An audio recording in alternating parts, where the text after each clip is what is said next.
Hi, this is Jenny and Seth, and today we're going to be talking to you about fire. So, life on the homestead requires a lot of fire, and we want to make sure that we show you all of the safe ways to light a fire in your home. We'll be looking at some of the homestead, and we're also going to be giving you a little instruction on how to build a fire in your own home. Now around here we've had an unseasonably warm winter, but throughout much of the country it's been cold. In fact, I keep hearing words like cold bomb, Arctic blast, Arctic freeze. And so for homesteaders and people all over, a fire can be the difference between living or dying. Yeah. Throughout the course of this video, we're going to give you a little bit of a tour of the original homestead and inside our house just a little bit.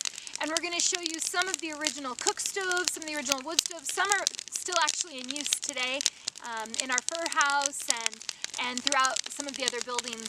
Yeah, and if you watch to the end of the video, Jenny is going to teach us one tip to rekindle a fire that you think is out. It's true. I've got one I want to share. Thanks for watching. Good morning, this is Seth Davis with Returning to Simplicity Farms. We're here to talk about how to start your fire in a wood stove. So what I generally like to do is when I start a fire, I will clean out ash, put it in a bucket. We use a metal bucket because if you use a bucket that has any way to make heat, it could cause problems with you starting a fire inside your house. So we decided to go with a galvanized bucket. It doesn't have to be completely cleaned out, but I like to get as much as possible just so it doesn't build up in there and cause problems later on. And the reason why I do this is also to maximize the amount of fires that I can put in here. So what I usually do is I'll split kindlings. This is for your starter, this is for the heat and more BTUs when it comes time to add a little bit more to your fire. And I usually use paper. Some people make their own. They make them out of egg cartons with sawdust and paraffin wax. Now one thing I want to emphasize on this is when we're doing these videos is there's not one right way to make a fire. There's many ways, and if you'd like to comment your ways suits you and how your fire works the best, go ahead and comment below on our video and let people know what's the best way that you like to start your fire. So what I usually do is start with paper, and I'll wad it up to little round balls. I set it in the middle of the stove.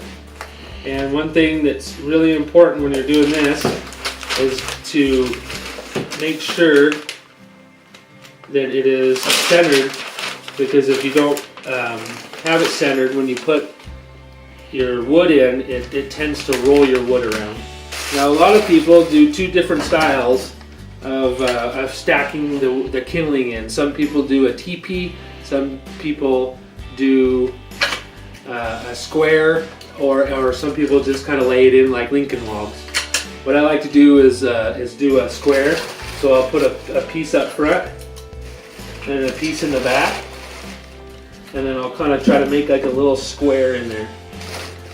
And then I just kind of push things around a little bit before it gets too crazy in there. And the bigger pieces I like to put them in because it keeps it weighted down, and then it adds more fuel to the fire when you go to light it. And I just kind of set it in there. And we like using the longer lighter because we're away from it. Now this is an important part when you're going to start this fire is your flue. And the flue control is usually on the bottom or on the front side of your stove, or even on top up on the stack. And the reason why there's a flue because it controls the air. And in some new construction houses, people build their houses so tight that you might have to start the fire with a window open at the far end of your house. And what that does, it creates a draft. And it creates a draft that is important to keep the fire percolating, to keep the heat rising from your fuels. And so what I usually do is I just kind of look for a point in where you're starting, and look for the paper And sometimes you got to kind of move it around before you start it, and always do this before you start it. Don't start it and then realize you don't have enough room to kind of move stuff around, and so you don't burn yourself, because that's important. That you don't want to get your fire started before you realize that, oh no, I messed up. So just before you even decide to start it, go ahead and make sure it looks good and it's in there, and that you can see some places to start. So I usually start at least 3 or 4 different spots in the fire, and you can kind of see it kind of wavy. That means I've got the door open and it's got some air coming into it, and it looks like it's going to start to get things going. And then when it's at this start, I kind of watch it a little bit, and then I take my door and I just barely shut it so you can see it start to flicker, and then I leave my flue completely open, so there's the maximum amount of air coming in with the door a little bit open, and you can kind of start to see it flicker. When it's flickering like that, that means you're getting a good draft. And just kind of watch it, and as it flickers, kind of you start hearing it crackle, start hearing it pop. And if you're not hearing that, there are things that could be a problem. It could be your wood could be too wet, it could be too green, or you don't have enough draw coming into your stove. And you can also control this with the flume. If you see, if I shut it, and you can see the flicker kind of die down. I can even control it more. I can shut the thing, and it almost completely snuffs it out. So if you're getting that kind of look, you need to adjust your flume to get the spark to come back up again. You can see it start to flicker. And if it still looks like it's starting to die, just remember you can also open the front door and get it to start crackling again. It doesn't take much.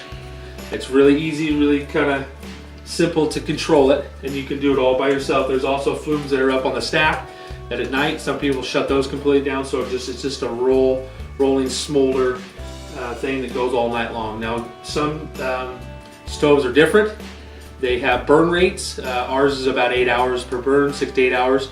Some are faster, some are slower, and what that means is that it'll continuously to burn the fuel that's in it for a certain amount of time. Yeah, this is a stove that we use for our fur cabin. We brought this in here probably, I'd say 30 or 40 years ago. There was one in here that just kind of fell apart, and we did have to replace the pipe, and we used this stove for mainly just drying our furs when we're trapping every season. I want to take a couple of moments to talk about this stove here. It's a memorable piece on the homestead. My grandpa's brother Melvin used to live in this house, and he died when I was about 4 or 5 from diabetes, but it's still a very unique piece that's on the homestead. This was a stove that was in a lot of homes back then. It's a cook stove and a wood heat stove. It's got different chambers in it to cook meats and breads and everything in it, and this is where you would insert the wood into it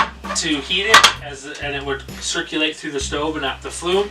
This is the damper here and a chamber to clean, and they would do a lot of their cooking on these plates here that would get hot throughout the time the stove would be burning. Hey everyone, it's early in the morning here on the homestead. As promised, I have a little fire starting trick for you. We often allow our fire to burn a lot longer than it's supposed to. We usually can burn about 8 hours every night and still have large coals left. But most nights we let it go 10 or 12 hours, especially if it's not too cold outside, so that we don't have to get up in the night. So in the mornings, sometimes we wake up with just a few coals left on the fire, or sometimes when we come home after a long day, there's only a few coals left. So today I'm going to show you what to do so you don't have to start your fire over from scratch. So what you want to do is open up your fire. It should make your coals glow, the ones that are in there. And then you just want to it takes 4 little kindling sticks. What you're going to be doing with these is creating a little space. And place them in kind of an H shape, but with 2 cross sections around your coals. I have to move them towards the center a little of your shape. There, one there, a little tic-tac-toe sign. And then right across the top of that, you want to put a little bit larger log, not too big, but I've actually used even bigger than this and had it work out just fine. Make sure that that airspace stays open. And then you're just gonna kind of blow the coals in to activity. And you'll see because it's in an airspace, they're warming up really, really nice, and it'll only take it just a few minutes to get going. Already seeing some really blue hot flames in there, and it shouldn't take long before we have a nice roaring fire, and we were able to do it without using very much kindling or without any paper at all. It works every time, and even if there's only 1 or 2 little hot coals in there, I usually can make this trick work. Sometimes you need to stir up the coals underneath the ash and get them pulled out from underneath the ash, but I find that they incubate really well in there as well. But I hope you will like and subscribe to our channel. We have more information coming your way next Wednesday, and I think you'll be really excited to see what we have to share with you next. Have a great day. Okay, tell me when. I've been rolling. Oh, well, stop it.